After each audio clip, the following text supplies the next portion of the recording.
Over the past few years, I've put together project plans for national councils and committees to outline the path to get to a successful website build and launch. Before starting any massive project, you want to have a plan. You want to have a plan and you want to have steps associated with that plan so you can be accountable for the different stages. And definitely you want to do this, especially when you're working with multiple people. You need, multiple people's effort, multiple people to be bought in, and also if you need to get multiple levels of approval.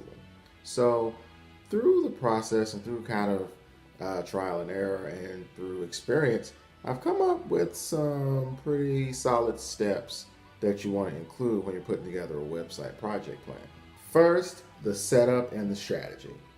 You got to know what this website is for, who it's for, what content needs to be on there. You need to ask a lot of questions before you take on any big portions of the project. This is usually the stage, in my experience, where we set up the WordPress content management system. WordPress is just the content management system that we use. I know other people use other ones, but that's just the one we use. So it's all about information, as far as information structure. How do you want the menu hierarchy to go? Create somewhat of a site map. So you create a flow of information. So you know what information is going to be on what page, like what the menu is going to look like, what content needs to be on there, and how you want to organize that for the betterment of the website. You want to think about the user experience and what kind of information you want them to get and how accessible you want the information to be. So you want people, when they go on the website, to be able to get what they need as quickly and as efficiently as possible. Second step is content gathering. So now that you're all on the same page, now you want to just get all the content that you decided you want to put on there. So this is a stage in and of itself, just so, for example, me as a designer can see the inventory of all the information. So I know what I'm pulling from.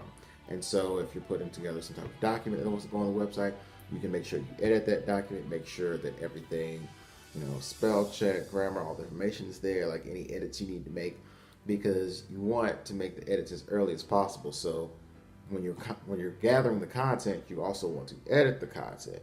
So then once it comes time to put the content up on the website, you know that you're putting out the right information. The third stage is design. Now, you got the recipe, everybody's agreed on the recipe and what we're trying to cook. We've got the ingredients, we've got those up. Now it's time to get in the kitchen and cook. The reason why we're doing the content gathering and the reason why we're doing the strategy and the site map and the information hierarchy before design is because for meaningful design, you need to know a lot of that information. So if you know what content is going to be on there, you know how best to design that and where to place that on the website. For the information hierarchy, you know where the menus are going to go. How many menu items do you have? Are you going to have drop-down menus?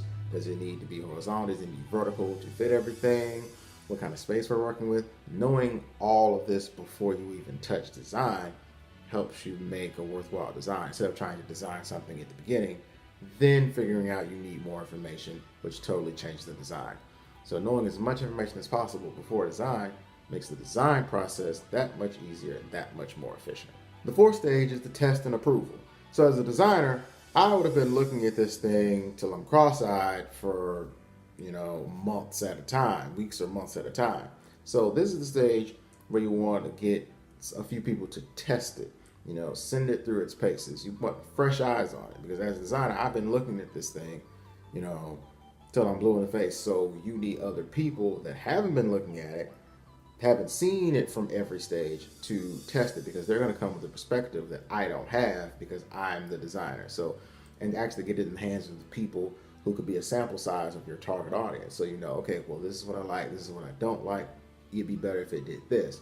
So you kind of get a test so you get an idea of how it works, make sure that it works, make sure all the links work. And then from there, the test, you get the approval of, okay, now we're ready to go to the final stage, which is the fun part, the launch.